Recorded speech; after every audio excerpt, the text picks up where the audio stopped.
Hola, bienvenidos a este video en que describiremos la utilización de señales, y la definición y manipulación de vectores en VHDL.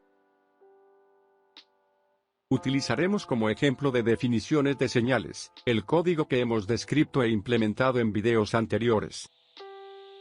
Vemos que hemos definido señales en dos lugares del código.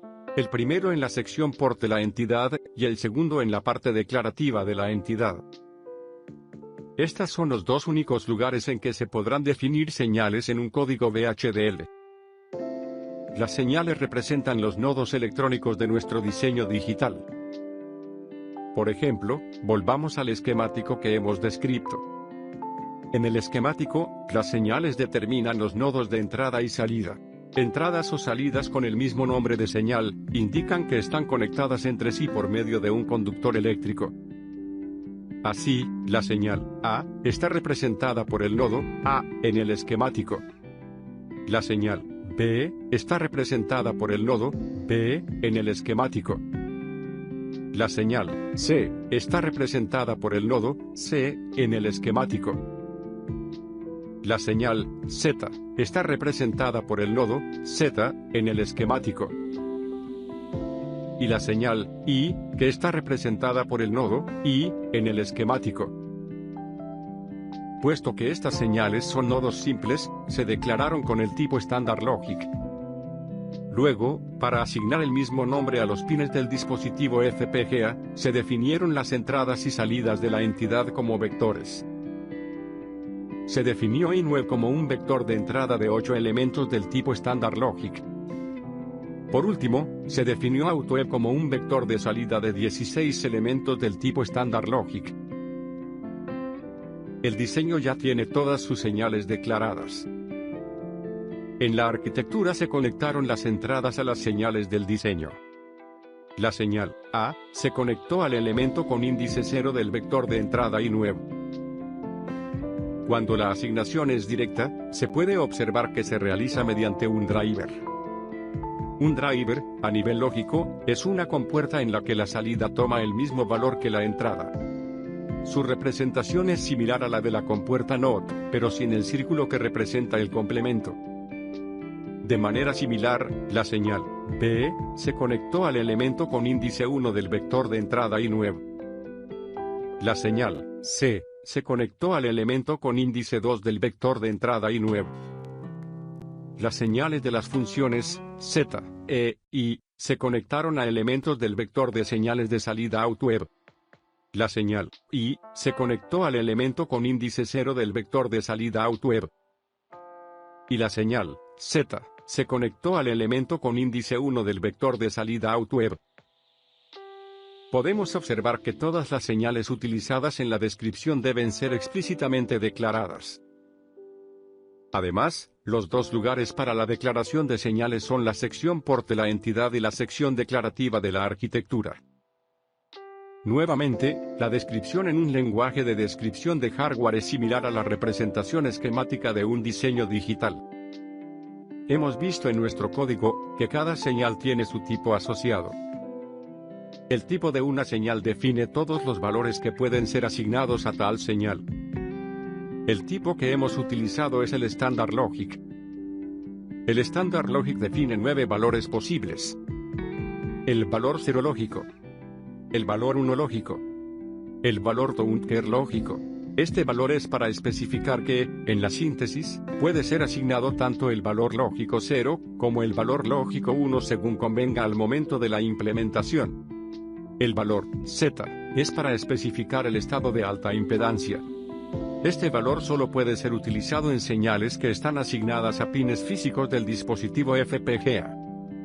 El valor U es utilizado por el simulador para indicar que la señal no ha sido inicializada con un valor al momento de comenzar la simulación. El valor X es utilizado por el simulador para indicar que no se puede determinar el valor lógico de la señal. El valor W para indicar por el simulador un valor desconocido en un nodo OpenDrain. El valor L para asignar un valor lógico de 0 a un nodo OpenDrain. El valor H para asignar un valor lógico de 1 a un nodo OpenDrain. Los tres primeros valores son los que generalmente se utilizará en el diseño digital. El valor Z será utilizado solo para poner a pines del dispositivo FPGA en alta impedancia cuando corresponda. Los valores U, Y, X serán utilizados por el simulador para indicar que no puede determinar el valor lógico de una señal. Los valores W, L y H no son utilizados en diseño digital con dispositivos FPGA. El tipo Standard Logic está definido en el paquete 1164 de la librería IEEE. Es por esta razón que debe incorporarse el paquete mediante las líneas que generalmente estarán al comienzo de nuestro código VHDL. Como vimos en nuestro primer diseño, es muy común definir vectores de señales. El tipo de vector definido con elementos Standard Logic es el Standard Logic Vector. El vector está integrado por elementos que tienen asignados un determinado índice. Estos índices pueden ser especificados de dos maneras. La primera es mediante down-to, en la que el índice de la izquierda es mayor que el índice de la derecha. Por ejemplo, podemos definir un vector, H, con 16 elementos, indexados desde 15 a 0. Cada elemento de este vector podrá ser referenciado mediante el nombre del vector, en este caso, H, y el índice correspondiente. La segunda manera de indexar los elementos de un vector es mediante to, en la que el índice de la izquierda debe ser menor que el índice de la derecha. Las asignaciones de vectores se realizan por posición, no por índice. Por ejemplo, si se asigna el vector H al vector J, entonces el elemento de más a la izquierda se le asignará al de más a la izquierda, y seguirá en orden hasta llegar al de más a la derecha. La asignación de vectores puede realizarse solo si tienen la misma cantidad de elementos. Todas las operaciones lógicas están definidas para vectores implementadas elemento por elemento. Por ejemplo, el complemento de un vector será el complemento de cada uno de los elementos de ese vector. Lo mismo ocurre con las demás operaciones lógicas. Por ejemplo, consideremos la función AND entre dos vectores. La asignación de la función AND de dos vectores será lo mismo que la asignación de la función AND para cada uno de los elementos de los vectores. Debe recordarse siempre que la asignación es por posición, no por índice. Cuando se desea asignar valores lógicos a varios elementos de un vector, estos valores deben estar entre comillas. Veremos ahora la manera en que se pueden manipular los vectores en descripción para síntesis. La primera manipulación que veremos es cómo hacer referencia a un subconjunto de los elementos de un vector. Por ejemplo, el vector H, de 16 elementos, queremos hacer referencia al vector conformado por los elementos del 8 al 3. Esto se realiza haciendo referencia al rango de los elementos que quieren incluirse en el subconjunto. En este caso será H, paréntesis 8 down to 0. Es necesario tener en cuenta que debe utilizarse la misma manera de orden de los índices con que fue declarado el vector. Es decir, en este caso, el vector H fue declarado utilizando down to, por lo que todas las referencias a subvectores de H deben realizarse utilizando down to. Un elemento individual de un vector se referencia solamente con su índice. Las siguientes manipulaciones permitirán conformar un vector de mayor número de elementos a partir de señales con menos elementos.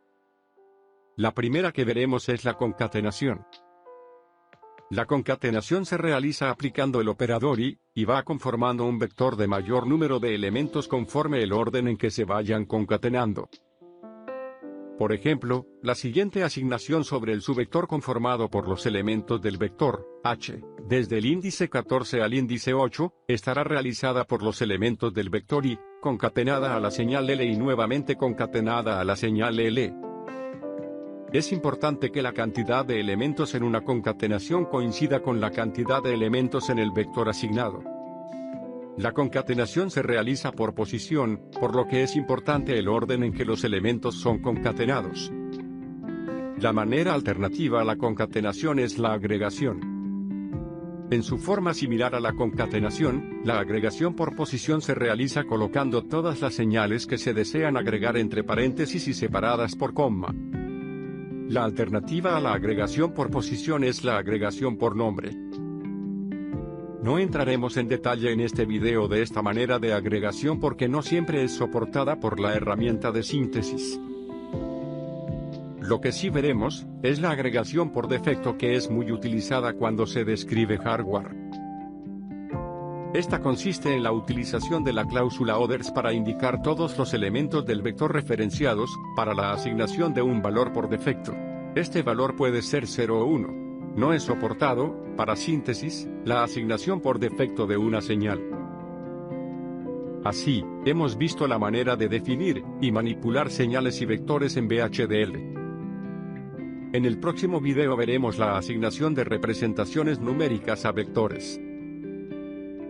Por ahora, muchas gracias.